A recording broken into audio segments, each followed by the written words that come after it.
All right, Sam and Oscar, I'll tell you, these big bluefin tuna are ripping people up. It's crazy. On the morning briefing, I'm always saying, you got to go with proper tackle. So some of these guys, you're trying to splice 300 pound onto your spectra, and it's virtually impossible to tie a knot. Yeah. You guys have a solution to that. What is it? So it's kind of more of a, for us is a long range thing. Something that guys use long range fishing quite a bit. But yeah, just to add to what you're saying, we've had numerous guys come through the shop in the last couple of days and kind of give us a story of what's been happening, through the last 5 or 6 days on the water. It's crazy. It's not that the fish are generally bigger, even though there's some big fish. There's a lot of 200-pound fish, which is, big fish. But it isn't like we haven't caught 200-pounders, But for some reason, it seems like where they're catching them now, these fish, although part of it is that they're catching them in the day, so maybe the day is giving them a little more spunk or something. I don't know, but these fish are just messing people up, They're just meaner, it seems like. Yeah, that's probably the easiest way to describe it. And part of it, I think, as you have seen possibly in some of the pictures, that the fish come up kind of bitten up, and it's not from sharks, it's from big sea lions. And so the same thing that would happen if you had a 40-pound yellowtail and a sea lion starts coming through, well, that yellowtail is going to try to pull harder.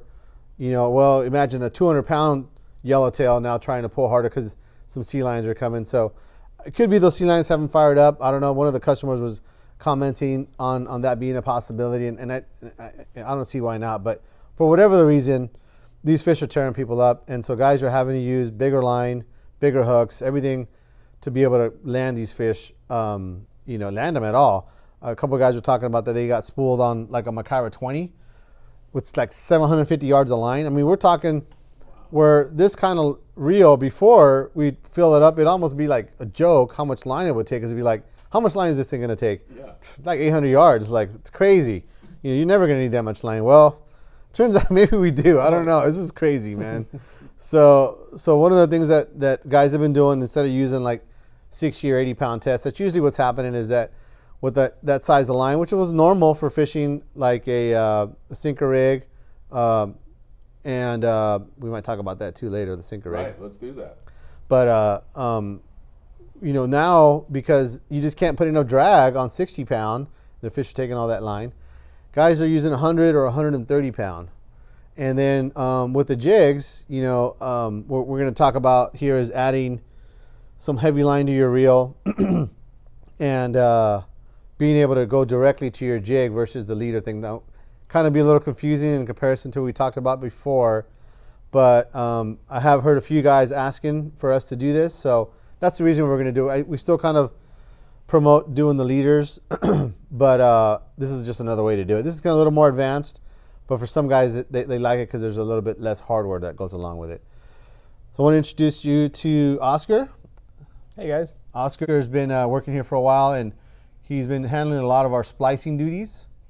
And with the splicing, this is going to be something that we're going to be talking about as to a way to add this product, which I think we had kind of briefly mentioned a few times in your last podcast, but we wanted to show it to you. This is the Iser line, their multi-color line.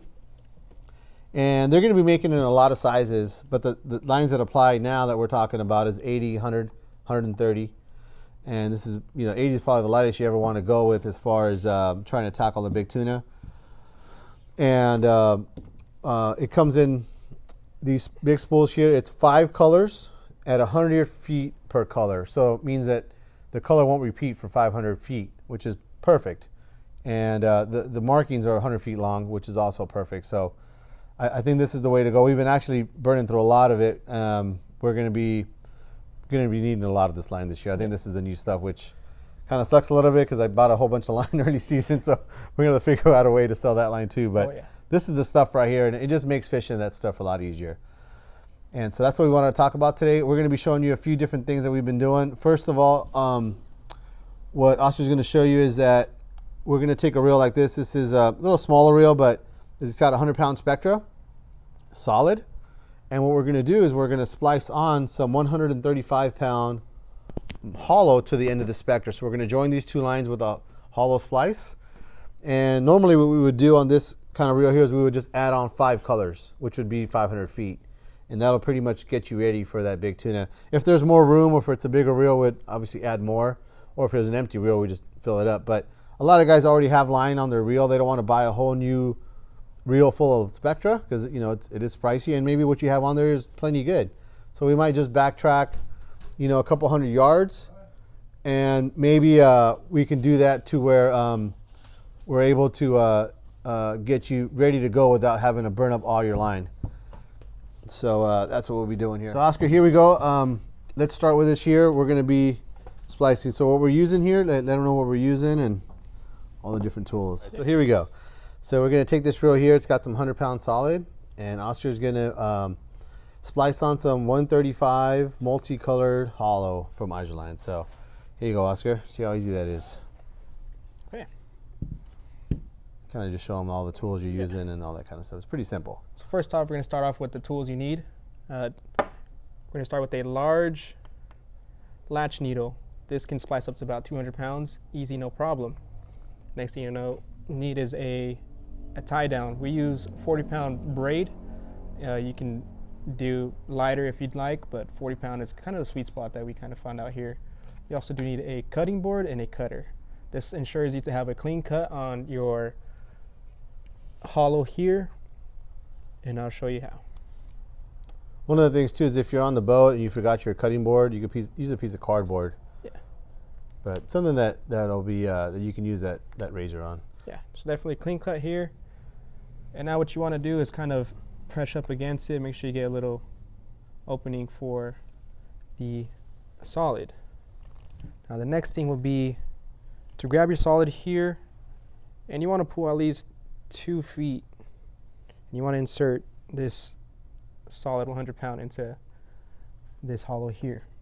That's doubled over. The reason that we double that over is that the way that the hollow connection works is that the pressure of the hollow onto the solid is what's holding it. And so if we put it in there double, you're basically putting in there twice the amount of volume of the solid, which makes it easier for the hollow to grab onto basically. And by and large, you really don't always need to go in double, but if you do it all the time, and it's easy to do, if you do it all the time, then you're a little bit extra insurance. So as he's doing here, he's just feeding it up the needle. What he did is he, right where the 2 feet doubled over, this latch needle, what it has, the reason it's called a latch needle, is it has a small latch on it that you can actually open. Just like that. I don't know if you can see that on the camera or not. We'll maybe get a close-up of it later. And you're going to put the solid right onto the latch there and then close the latch. And as he is feeding the hollow over the solid, it's basically going to be pushing down on that latch. Now, it's real important that you don't back up because sometimes it'll catch that very edge of the latch and open it up and kind of get snagged. So you just want to try to keep going all in one direction.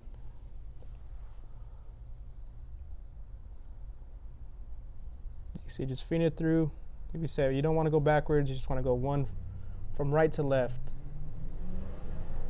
And some of this too is really about how you hold the tools. I think that's something that if you kind of really try to take note of how the line is coming over his hand, you'll see that what that does is that as he's feeding the hollow over the needle, is it's going in straight and not at an angle, and the needle will poke through the side of the hollow. It doesn't damage the hollow at all, but it could make it so that you have to back up to get it back in onto the hollow.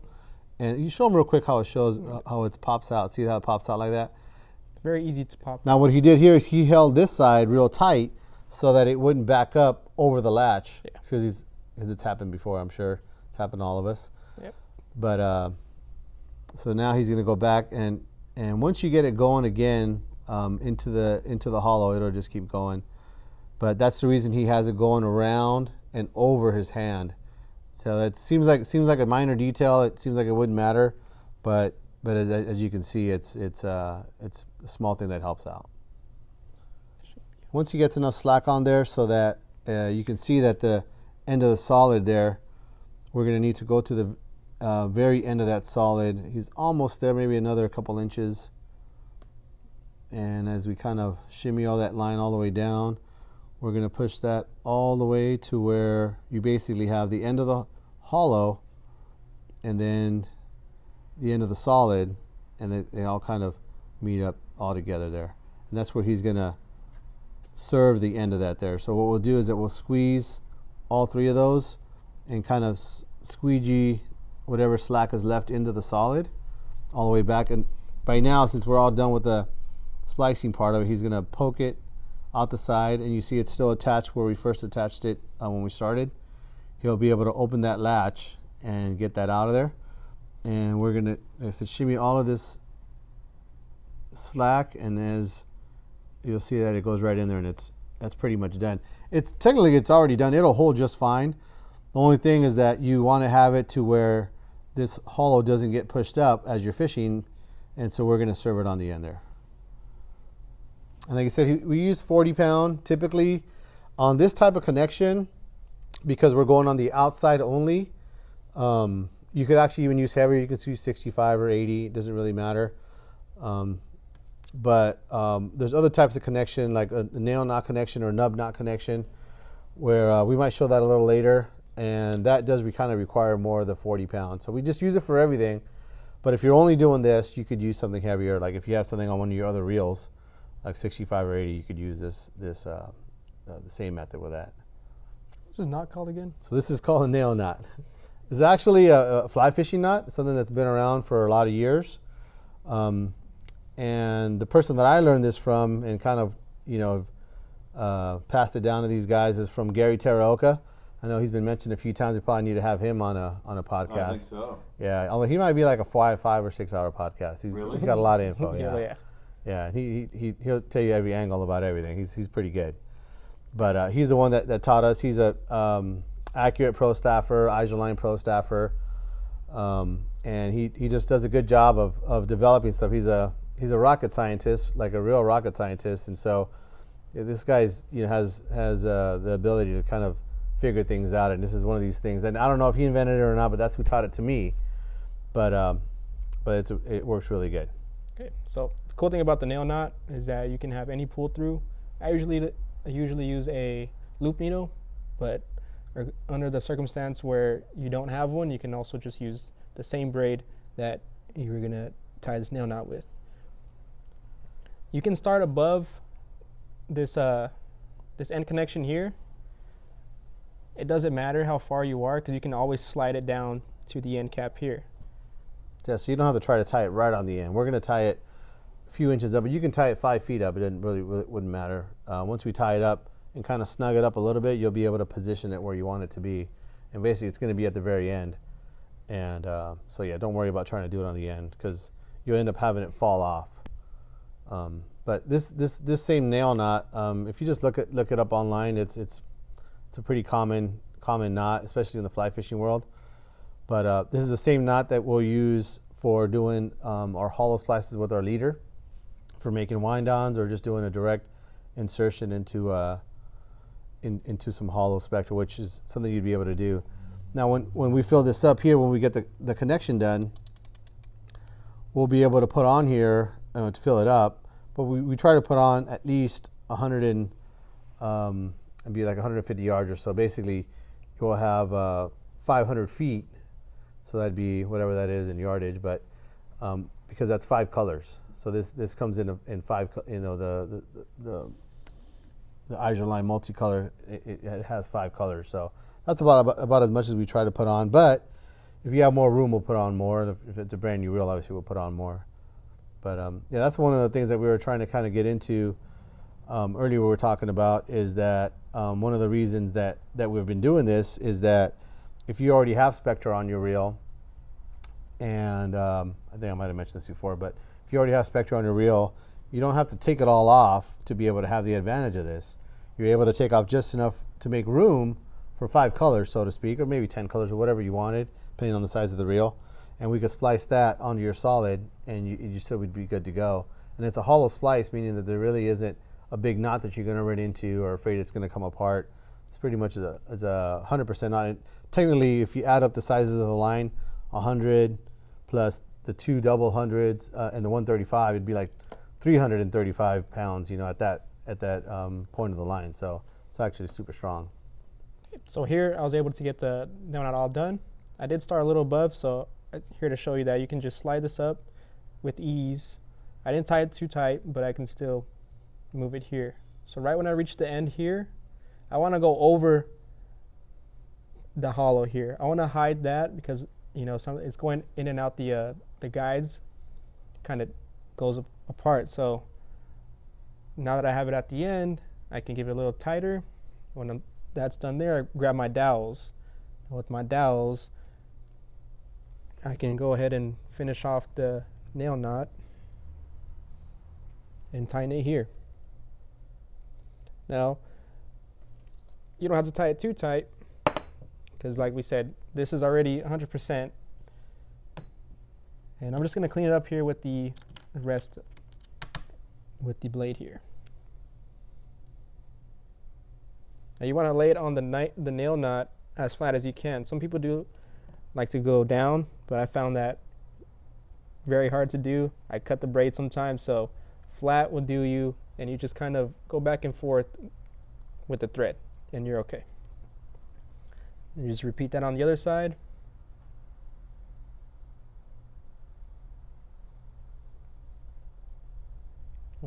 Also, if you have a sharper blade, it cuts easier too. Yeah, and you're all set.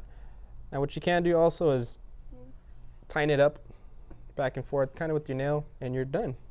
That'll be a solid to hollow doubled over connection. Yeah. And even myself, I mean, just because this is the way Gary showed me and just out of habit, I'll even tie another piece on here just in case this end piece, because this is where it's going to be hitting your guides and maybe even the side of the boat or a tangle with somebody, is one of the very end there is kind of like a speed bump, and not that I've ever had it happen, or it's just kind of a safety measure that Gary showed me. I'd even put another one down here, and you can put 4 or 5 of them. It's not going to bother it any. It's, as you can see, is just as thick as it is the rest of the spectra, so you're not really adding any profile to it. But this in effect is going to be all you need to connect this to that. We would put it on the line winder, fill you up, and you're good to go.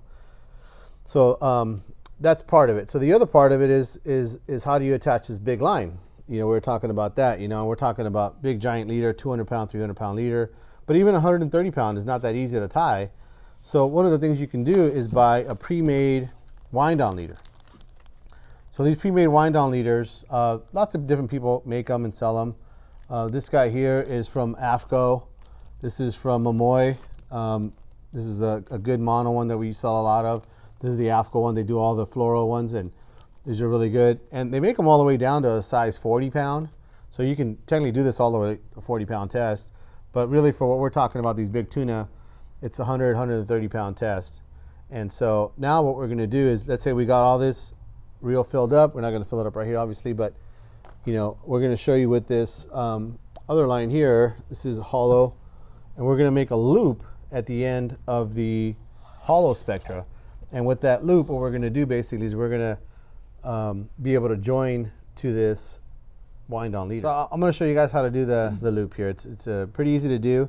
The way I do it, and there's lots of ways to do it, but I'll measure out about this far. I don't know how far that is exactly, but if you do from your shoulder to the end of your arm, that's a pretty good length. So we'll go with that. If your arms are a little longer, you have it a little longer, it's no problem.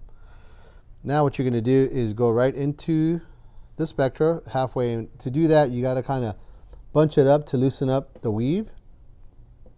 And you're going to go and put the needle in here, the same needle that we were using, the latch needle, and you're going to go towards the end of the line. I don't know if you can kind of see that, towards the end of the line here.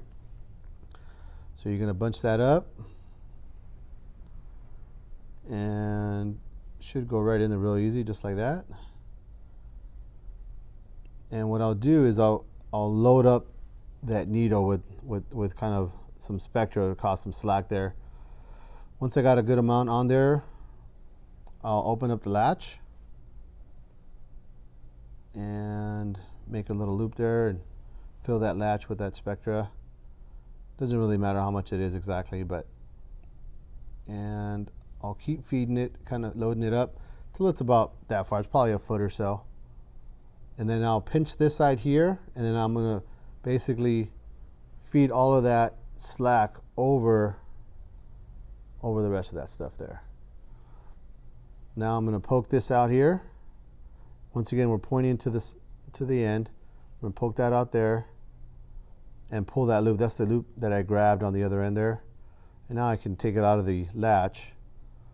And you're basically going to invert all that line. And nothing tricky here. I know it sounds tricky, but it's not. You're basically just going to push all of that stuff, and it's just going to roll around, basically. I know it looks kind of weird on video, and it basically makes a loop here. That's it. You can kind of shorten that up a little bit, and so we're going to do that. We're going to just pull a little bit of that down, and you can adjust the loop size to whatever you want. About that size is good. Maybe just to where you can put your fist through it. Probably be about the right size. And to terminate this here, you're going to put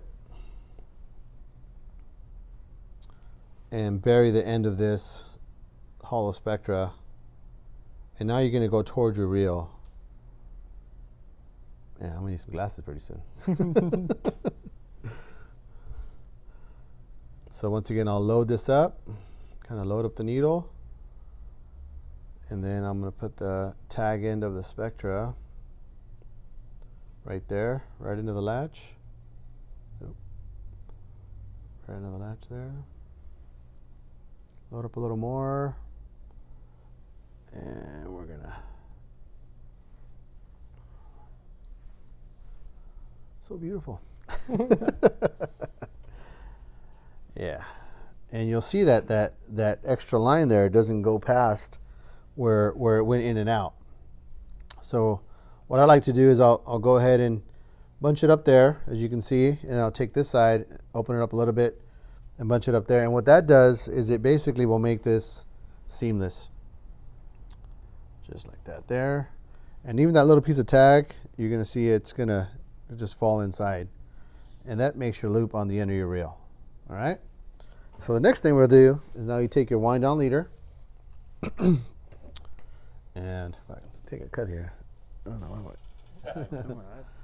so now we're going to take this big leader here, and we're going to join them. So technically it's called a cat's paw. You're basically just going one inside the other, one loop inside the other, and you're going to bring the whole leader right through there. And you're going to go one more time. You can actually do it 4 or 5 times, but from what I've seen work, and just from the guys that come through here and do it all the time, 2 times seems to be plenty. So we'll go 2 times. And now you start cinching it up. You see that there? You start cinching it up. Now, one of the things that happens when you go to cinch it up is that it won't cinch evenly, meaning that not all 4 of these pieces will be even. So one way to do that is we're gonna cinch it around a pen, and it could be a screwdriver or anything like that. And you're gonna pull it real hard, and basically it's gonna slide around. All the pieces are sliding around so that it's even, and you just slide it off, and you're good to go. Now you could just unravel this, reel it on your reel, and you got a big heavy leader on here. So there's really no knots that you've needed to do, and it's pretty simple. One of the other things too is that, let's say for instance, you do catch a big one on here and you got some scuffs on it, maybe from the boat, maybe from the gaff, maybe the fish coming over the rail, is that if you have another one of these things ready to go, you would just basically cut this here, or if you haven't caught a fish on it, you just want to change the size of it, you'd have to kind of get in here and unwork this to open it up. It works a lot easier if you have a pick or even a big hook. You can kind of get this started to get open to unravel it, but you can unravel it if it's not too tight. If you caught a big fish on it, sometimes it's so tight it's really hard to do. But with this big line, this big spectra, it's usually doable. It might take a little bit of work if you wanted to save this. But if you weren't considering saving it, you could cut one of the legs real close to the knot there, and you should be able to get it undone that way. You put another leader on, and you're ready to go. So past that, once you got your leader on your rod, one of the things you could do, which is a little bit different than what we talked about in the previous videos about having leaders, pre-made leaders, is one of the things that some guys want to do is that they'll take their jigs, put a hook on it. Once again, we do promote more of the assist hooks because they're easy to put on and take off, and that way you don't have to put a hook on every jig. But in this case, let's just say the hooks are ready to go on the jig, is that if you are confident with it and it's not that hard to do, you take a crimping plier, and as long as you're using the same size all the time, you take your crimps, put it right through there. No chafing gear needed. We're using this big 300 pound, no big deal. Put it right through there, and you're basically direct right to your jig. So a couple big squeezes on your crimper. Now granted, like I said, some guys are not comfortable crimping this big stuff, but you got to remember that we're not really using the 300 pound or the 200 pound or 400 pound for strength. It's really more for abrasion. So even if your crimp isn't perfect down here, you know, even if you get it at 50%, you're still at 100 pounds. You just it's not going to come apart. So, you know, if you wanted to really get some practice on this, you guys come down to the shop. We'll show you kind of what it's supposed to look like. But after you do it a couple times, you'll kind of get it. It's not squeezed all the way real hard, but just where each of these has a good little dent. The thing you have to really do ahead of time is make sure you have the right size crimps. So you always want to use the crimp that's the smallest that you can get the line through. So if you have a couple different sizes in your box, try all the different sizes until it doesn't fit, and then go to the size next up that fits. And then you'd be able to go direct right to your lure, no extra leader, and have a long leader if you wanted it that way, 25, 30 feet or whatever, however long the wind on is. So that's just another way that the guys are hooking up their knife jigs and flat fall jigs. So that's pretty much it as far as that. We're going to show you one other little trick here that guys have been talking about this week. It's a few of the San Diego boats have been putting it together for fishing baits. A lot of these guys have been catching some really big tuna on a sinker rig, and that sinker rig has been a daytime thing, so a little different than the jig thing that we've been talking about here. And I'm sure next week it'll change back to a jig thing. You know, this fish is just kind of wild the way it's changed. You know, I mean, the last couple of years it's been almost either one or the other. It's been a daytime thing or a nighttime thing. I mean, sometimes both, but it almost seems like there are two different kinds of fishing. Well, now things are all mixed up, and there's big fish in the day and there's small fish at night, and it's just crazy. But definitely good to keep up on all the new things. We're going to go ahead and grab the materials for the next part of it, but something that you guys should know and keep in your arsenal of tricks.